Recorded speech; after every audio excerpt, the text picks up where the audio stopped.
La jeunesse et la spiritualité, c'est le thème autour duquel nous allons échanger aujourd'hui. Fidèles internautes, soyez bénis, bonsoir à vous et merci de nous suivre comme tous les samedis à la même heure pour notre émission Échange. Aujourd'hui, comme je viens de le dire au départ, le thème du jour c'est la jeunesse et la spiritualité.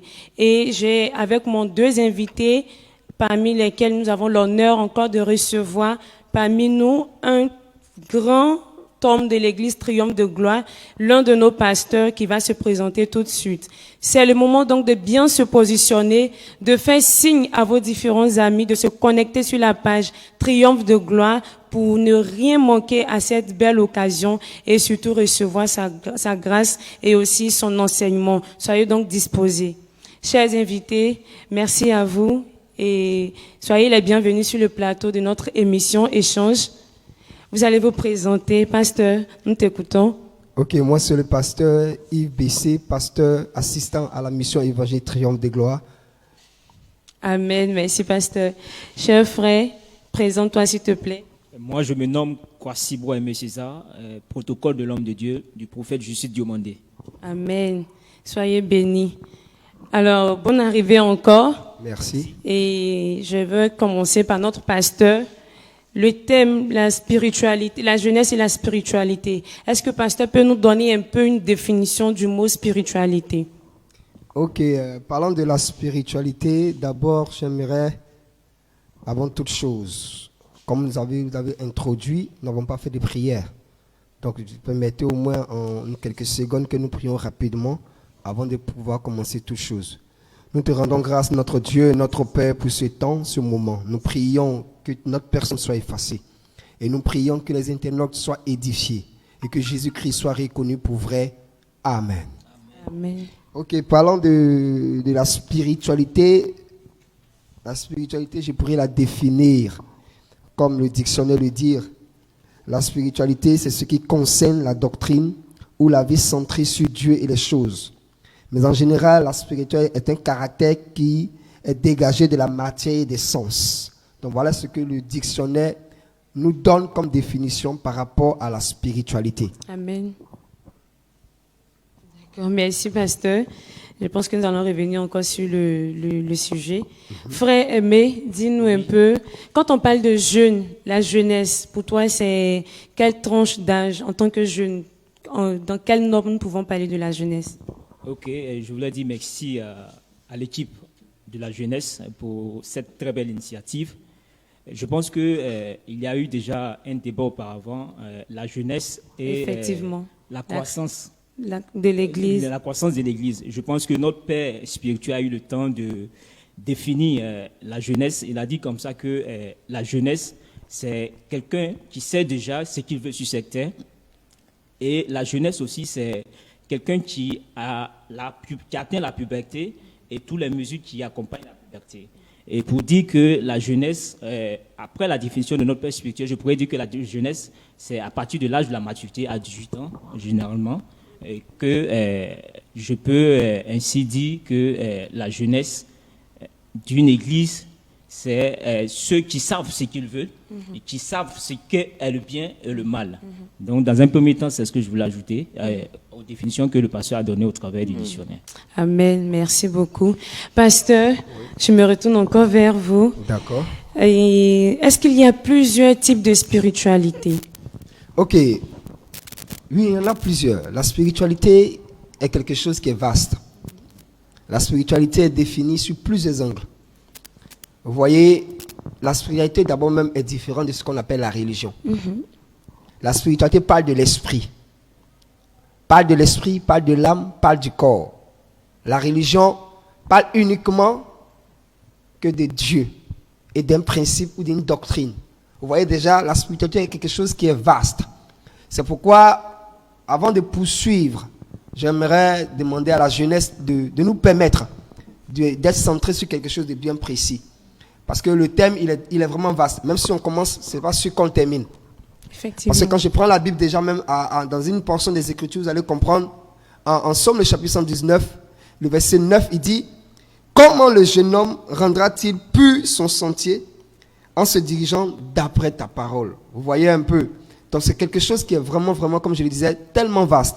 Donc si on veut définir la spiritualité comme quelque chose de vaste, on ne finira pas. Parlons de la spiritualité, ici, j'aimerais définir la spiritualité comme la religion, comme l'église. La spiritualité comme quelque chose qui appartient à une communauté bien précise. Là, dans ce cadre-là, on pourra facilement aider notre jeunesse à pouvoir s'attacher au Seigneur. Pourquoi? Parce qu'aujourd'hui, on constate beaucoup de choses par rapport à la jeunesse. Plusieurs jeunes sont adonnés à beaucoup de choses. Nombreux sont ceux-là même qui ils ont une expression bien phare qu'ils disent tout le temps, je veux vivre ma vie et vers le seuil de la mort, c'est tellement que je vais me convertir. Mais on ne sait jamais. Il y a un proverbe dans le livre d'Ecclésiaste qui parle du poisson. Il dit, tu ne sais pas à quel moment tu seras pris dans le filet. Donc, étant jeune, j'aimerais d'abord inviter toute la jeunesse à se donner entièrement à Jésus-Christ de Nazareth. C'est vrai que quand je vais terminer mon exposé sur la jeunesse et la spiritualité, je vais revenir là-dessus. Mais permettez que nous restons, c'est-à-dire nous essayons de prendre la spiritualité sur une seule angle. Parlons de la religion de l'église, c'est-à-dire la jeunesse, l'église, parlons de la jeunesse, pas de la vie chrétienne, la jeunesse et la vie chrétienne. Quand c'est comme ça, c'est encore un peu plus intéressant, on pourra facilement développer. Amen. Merci. Merci, pasteur, pour ces éclaircissements. Frère Aimé, dis-nous un peu en tant que jeune, penses-tu que le jeune trouve sa place dans la spiritualité au sein d'une communauté de l'Église? Je pense qu'aujourd'hui, on ne peut pas parler de l'homme sans parler de la spiritualité. La spiritualité fait partie de notre vie, parce que nous sommes corps, âme et esprit. Amen. Donc la spiritualité, c'est ce qui touche la face cachée de l'homme, c'est-à-dire l'esprit et l'âme. Donc aujourd'hui, on ne peut pas vivre sans la spiritualité, c'est-à-dire sans le développement de son âme et de son esprit. Vous comprenez? Parce que nous sommes d'abord esprit avant d'être corps physique. Parce que la Bible nous dit que la Bible a dit comme ça que à Jérémie, bien avant que tu naisses, je te connaissais, je t'avais établi pour faire des nations. Amen. Donc c'est en tant qu'être spirituel que Jérémie a eu cette prophétie-là. Il n'était pas encore né, mais Dieu le connaissait. Donc un autre exemple, je voulais ajouter pour dire que souvent quand nous perdons quelqu'un, on dit il a été rappelé à Dieu. C'est-à-dire que ton âme était quelque part. L'âme était quelque part et l'âme est venue sur cette terre. Et après avoir fini son expérience sur la terre, l'âme retourne là où il était venu. Donc pour dire que le corps, l'âme et l'esprit c'est ce qui constitue l'homme. Donc la spiritualité, fait partie prenante de la vie de l'homme. Donc ce sont des aspects de la vie que nous ne devons pas négliger. Donc c'est ce que je voulais dire. Amen. Donc avec tout ça dit, est-ce que cela signifie que le jeune doit obligatoirement s'intéresser à la spiritualité pour sa vie chrétienne? Obligatoirement, c'est un impératif. On ne peut pas vivre sans la spiritualité. Et ceux qui ne sont pas chrétiens, vous voyez aujourd'hui on attend le phénomène des brouteurs, tout ça. Ils s'en vendent, on a l'habitude d'attendre qu'ils s'en vendent leur âme pour avoir de l'argent. Tout ça c'est un autre domaine de la spiritualité. Donc la spiritualité en tant qu'enfant de Dieu, c'est de nous rapprocher davantage de Dieu, parce que le corps physique a été, la nature du corps physique. Le corps physique a été déchu depuis le jardin d'Éden, et depuis lors, c'est par l'esprit que l'homme se développe. Donc étant donné ainsi, il faille que les jeunes prennent à cœur leur vie spirituelle, pour le développement de leur âme et le développement de leur esprit. Amen. Merci beaucoup. Pasteur, dites-nous un peu comment est-ce qu'on peut faire comprendre aux jeunes qu'il est important de s'intéresser à la spiritualité, à la consécration pour son âme. Ok.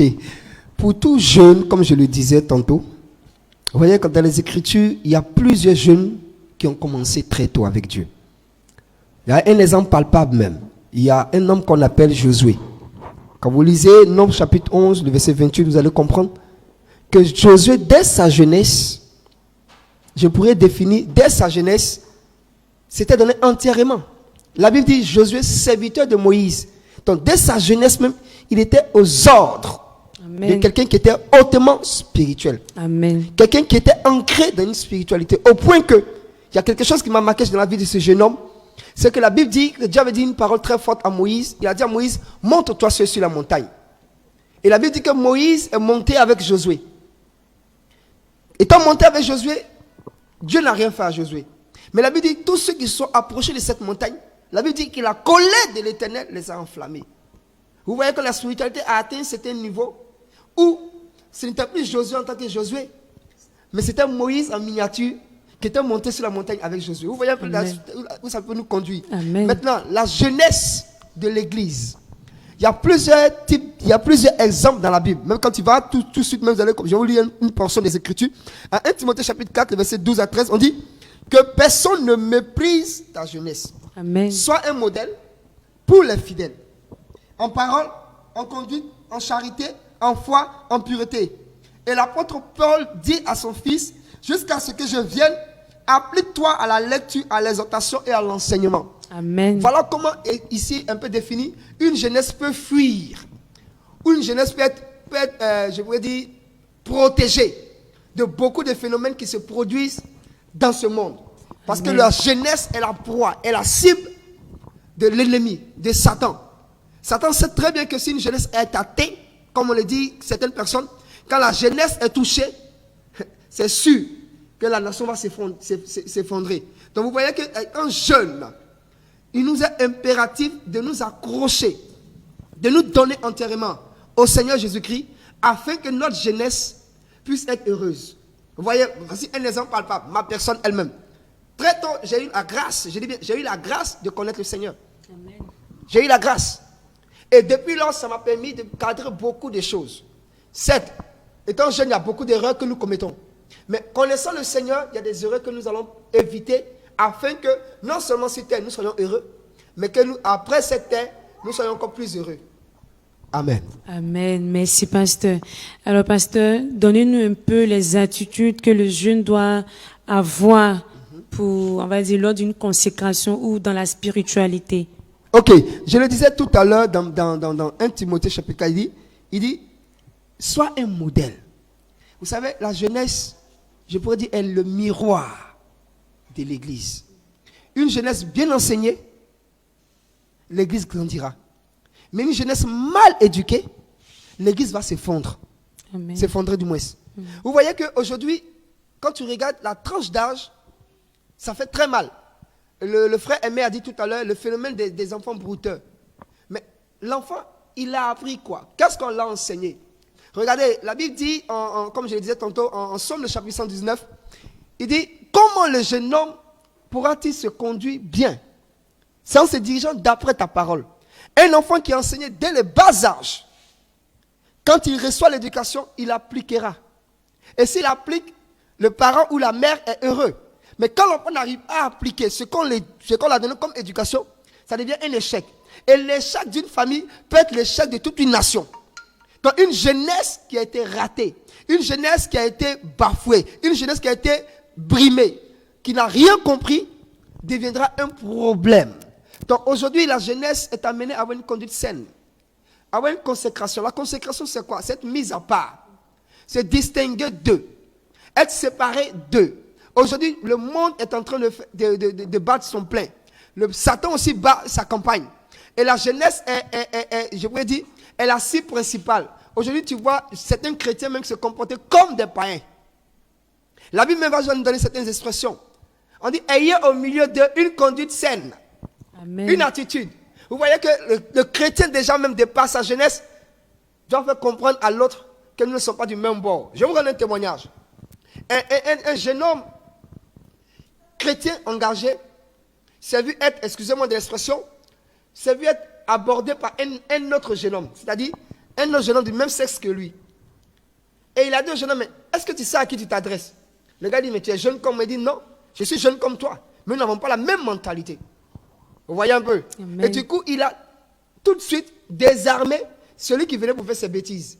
Imaginez-vous s'il n'avait pas reçu l'enseignement. Il se serait laissé entraîner. Aujourd'hui, c'est le problème majeur de beaucoup de la jeunesse.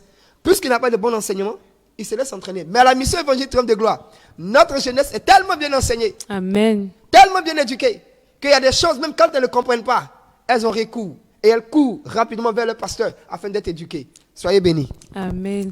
Merci, pasteur.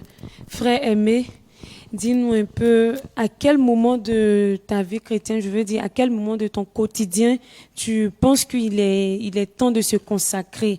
Je veux dire, est-ce qu'il y a un moment où c'est lorsque tu pêches ou à quelle période tu essaies quand même de t'approcher au Seigneur Jésus-Christ ou c'est tous les jours? Je pense que la consécration, c'est tous les jours de la vie. Hein. C'est pas, il ne faudrait pas attendre qu'il y ait une situation en sa défaveur pour pouvoir se consacrer à Dieu. La consécration, c'est tous les jours. Amen. Donc, je pense que de la même manière, nous nourrissons notre corps. Nous mangeons matin, midi et soir. Amen. Il est de même que nous prions matin, midi et soir. Nous faisons des moments, nous passons des moments de jeûne. Ne pas attendre forcément que le pasteur décrète un moment de jeûne, mais nous devons renforcer notre communion avec Dieu et prier quotidiennement, hein, tous les matins, prier, parce que nous sommes les imitateurs de Christ. La Bible déclare que tôt le matin, Christ allait à l'encontre de son Père. Donc ce sont des choses que nous pouvons adapter à notre vie de tous les jours, à notre vie quotidienne, afin que notre communion avec Dieu soit quotidienne, afin que nous puissions recevoir les messages de Dieu et pourquoi pas communiquer cela à nos frères et sœurs qui sont autour de nous. Amen. Merci beaucoup. Pasteur, j'aimerais savoir, est-ce qu'il y a des activités auxquelles la jeunesse doit participer pour une période de spiritualité? Je veux dire, en dehors de ce qu'il fait quotidiennement à la maison. Est-ce qu'au sein de l'Église, il y a des activités auxquelles il doit participer pour sa vie chrétienne? Ok, oui, bien sûr, il y a plusieurs activités dans l'Église. Et bien heureusement même, une église où la jeunesse n'est pas active, l'église ne peut pas avancer. Vous voyez, quand on parle de qu'est-ce qu'il doit faire, il y en a plusieurs choses. Nombreux aujourd'hui, quand ils demandent à un jeune de faire telle chose, il te dit mais pourquoi? Qu'est-ce qu'il gagne en retour? Voilà aujourd'hui quelque chose qui mine encore la jeunesse. Effectivement. Ils veulent toujours forcément qu'on leur dise ce qu'ils vont gagner d'abord avant de s'engager.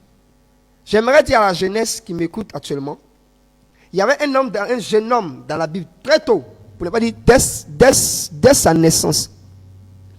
C'est le prophète Samuel. Vous voyez, Samuel à lui seul a été roi, juge et prophète. Pourquoi? Dès très tôt, la Bible dit, à sa naissance même, sa mère avait fait un vœu et sa mère l'avait offert. Elle a offert son fils à l'Éternel Dieu. Pourquoi? Parce que la Bible dit qu'elle était stérile, elle n'avait pas d'enfant. Elle a dit à l'Éternel, si tu me donnes un enfant mâle, je le consacrerai à ton service. Amen. Vous allez voir que quand Samuel commençait à devenir vieux, le peuple d'Israël a demandé à avoir un roi jeune. Samuel a écouté la voix du peuple et il a fait tout son possible pour qu'ils aient un roi jeune. Donc, parlons d'activité à l'église. La jeunesse peut s'occuper du nettoyage de l'église. C'est une activité. La jeunesse peut s'occuper, je pourrais dire, de placer, de ranger les chaises. La jeunesse pourra s'occuper des instruments. La jeunesse peut s'occuper à beaucoup de choses. La jeunesse même peut organiser ce qu'on appelle des retraites. Dieu merci, même à la mission Évangile Triomphe de Gloire, nous avons la retraite spirituelle avec la jeunesse. Amen. Où nous prenons le temps d'enseigner. Parce que, comme je l'ai dit, et j'insiste, quelqu'un qui n'est pas bien enseigné ne produira rien de bon. Effectivement. Une jeunesse bien enseignée, bien éduquée, produira quelque chose de bon. Donc, il y a plusieurs activités que la jeunesse peut engager. Vous avez à la mission Évangile Triomphe de Gloire la jeunesse qui souvent même s'adonne au foot entre eux jeunes. D'abord, ça préserve beaucoup de choses. Ça les empêche d'aller, certainement pour certains, aller dans d'autres endroits. Quand entre jeunes, eux-mêmes, ils font ce qu'ils appellent le football, ils pratiquent le football. Il y a une communion fraternelle. Amen. Il y a l'amour qui règne. Amen. Vous voyez que c'est différent de la jungle. Je vais parler du monde dans lequel on se trouve, où il faut forcément un centre d'intérêt avant de pouvoir faire quoi que ce soit. Or, à l'église, si une jeunesse est bien encadrée, bien éduquée, elle a facilement et tout le temps une activité à faire. La preuve, nous voici jeunes ce soir en train de parler à la jeunesse du monde entier pour dire de ne pas rester comme ça, de donner des idées, de s'entraider. Et j'aimerais dire rapidement à la jeunesse qui est en train de m'écouter, frère, il n'est pas encore trop tard. Peut-être que tu penses que ta vie est bafouée. Moi, j'ai défini la jeunesse jusqu'à l'âge de 40, 45 ans, 50 ans. Je me dis qu'après les 50 ans, tu commences à devenir vieux. Mais jusqu'à ce que tu aies 40 ans, comprends que tu es encore très jeune. Amen. Et on peut avancer encore avec le Seigneur. Amen. Merci, pasteur, pour vraiment ces mots et ces messages très réconfortants. Et frère aimé, je vais te demander comme dernier, on va dire, quel est l'appel que tu peux lancer aux jeunes qui nous suivent actuellement? Ce que je voulais dire aux jeunes, c'est de donner véritablement leur vie au Seigneur. Amen. Je voulais rendre un témoignage. La vie ne se résume pas au travail. Pourquoi je le dis? Parce que j'ai mon frère aîné, celui que je suis, qui n'est plus. Il a eu un travail où il devait être payé à 800 000. Et avant d'aller signer son contrat, il allait à un funérail au village. Et la semaine, lorsqu'il est revenu, il a signé le contrat. Automatiquement, il a été admis à l'hôpital. Et la semaine qui a suivi, il est décédé. Vous comprenez? Donc c'est pour dire que d'abord, il faut avoir une vie spirituelle. En tant que jeunes, nous devons nous consacrer aux choses de Dieu. Amen. Nous devons faire l'œuvre de Dieu. Parce que la Bible déclare que Christ était d'abord agréable à Dieu et aux hommes. Donc pour être agréable sur cette terre, il faut être d'abord agréable à Dieu. Amen. Parce que tout ce que tu peux avoir, tu peux perdre cela un moment à l'autre si tu n'as pas le Seigneur comme ton sauveur unique et personnel. Amen. Donc le message que je voulais adresser aux jeunes, c'est vrai, nous sommes jeunes. La jeunesse, c'est une étape de la vie. Tu ne vas pas demeurer toute ta vie jeune. Mais dis-toi que, comme je disais tout à l'heure, tu es corps, âme et esprit. Amen. Il va arriver à un certain moment, oui, que ton âme sera rappelée à Dieu. Mais quelles seront tes œuvres sur cette terre? Et c'est l'âme qui sera jugée. Alléluia. Vous comprenez? Donc, dès maintenant, donnons notre vie à Dieu pour ne pas que nous puissions regretter au dernier jour de notre vie. Donc, je vais dire aux jeunes, consacrons-nous au Seigneur. Ceux qui n'ont pas encore accepté Jésus-Christ, acceptez-le. Il est véritable. Tout ce que tu recherches sur cette terre, il est capable de te le donner. Donnons notre vie à Jésus et vous allez voir que nous allons vivre mieux sur cette terre. Amen. Merci beaucoup, frère aimé. Pasteur, votre mot de fin et en même temps annoncer le culte de demain. Ok. Avant de donner mon mot de fin, permettez que je lise au moins 2 portions des Écritures. Allez-y, pasteur. Vous voyez, en 2 Timothée chapitre 2, le verset 22, il dit « Fuis les passions de la jeunesse. Amen. Recherche la justice, la foi, la charité, la paix avec ceux qui invoquent le Seigneur d'un cœur pur. » Et rapidement, en Romains chapitre 12, le verset 1, il dit « Je vous exhorte donc, frères, par la compassion de Dieu, à offrir vos corps comme un sacrifice vivant, saint, agréable à Dieu, ce qui sera de votre part un culte raisonnable. » Le verset 2 dira « Ne vous conformez pas au siècle présent, mais soyez transformés par le renouvellement de l'intelligence, afin que vous discerniez quelle est la volonté de Dieu, ce qui est bon, agréable et parfait. » Alléluia. Écoute mon jeune, ça ne sert à rien de rechercher toutes ces choses si tu n'as pas la paix au fond de toi. La paix ne vient pas d'un homme. La paix vient de Jésus-Christ de Nazareth. Vous voyez, une jeunesse qui court par-ci et par-là. À la fin, qu'est-ce que tu gagneras? Si ta vie n'appartient pas à Jésus-Christ, frère, tout ce que tu auras gagné, ce n'est que vanité des vanités. La preuve, tu es venu nu, tu retourneras nu. Même si tu veux qu'on fasse tout pour toi, même on fera tes éloges, ce n'est pas ça qui te sauvera au dernier jour. Car la Bible dit une parole, en Jean chapitre 1, le verset 12. « Mais à tous ceux qui l'ont reçu, à ceux qui croient en son nom, elle leur a donné le pouvoir de devenir enfants de Dieu. » Donc, pendant que tu es encore très jeune, tu as encore tout le temps. Tu as encore la latitude, tu as encore la force de pouvoir te donner entièrement au Seigneur. Et quand tu seras donné entièrement au Seigneur, tu seras préservé de beaucoup de choses. Tu seras préservé de beaucoup de choses. Le monde est en train d'aller à sa pète. Aujourd'hui, tu es une cible. Toi qui m'écoutes, écoute-moi très bien. Toi qui penses que tu es jeune jusqu'à ne peut rien, ça dit ton temps n'est pas encore terminé. Non, écoute-moi très bien. Je le rends ce témoignage souvent. Je dis, j'ai échangé avec un ami hier. On a mangé ensemble. On s'est séparés entre 23h pratiquement minuit. Le lendemain, en 5h du matin, frère, il n'avait rien. Il allait juste se coucher. À 5h, on m'appelle, on me dit, ton ami avec qui tu as partagé le repas hier est décédé. Vous voyez, c'est dommage. Je vais exhorter quelqu'un qui m'écoute en ce moment.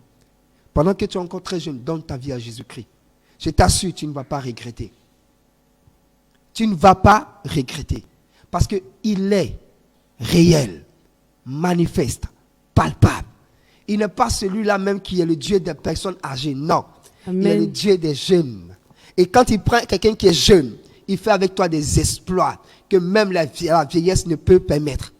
Viens, donne-toi entièrement à Jésus-Christ. Et je vais profiter en même temps, toi qui m'écoutes jeune homme, toi qui m'écoutes jeune fille, dès demain matin, à 7 heures exactement, je t'invite à la mission évangélique Triomphe de gloire.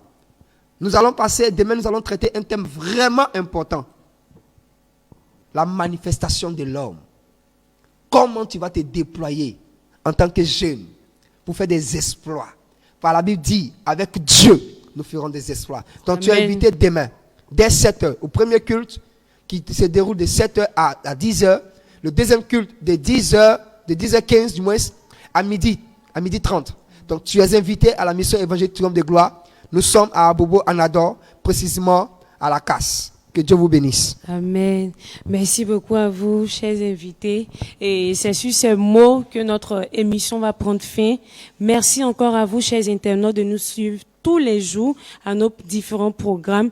Et comme le pasteur vient de le dire, demain, les 2 différents cultes, ne manquez aucune occasion. Vous faites signe à vos familles, vos différents amis. Simplement, vous vous connectez sur la page de Triomphe de gloire et vous pourrez assister aux différents cultes, avoir la possibilité d'être édifié par ces puissants thèmes que notre papa, le prophète, le révérend, le prophète Justice Diomondé va vraiment définir, vraiment développer pour que chacun reçoive sa bénédiction.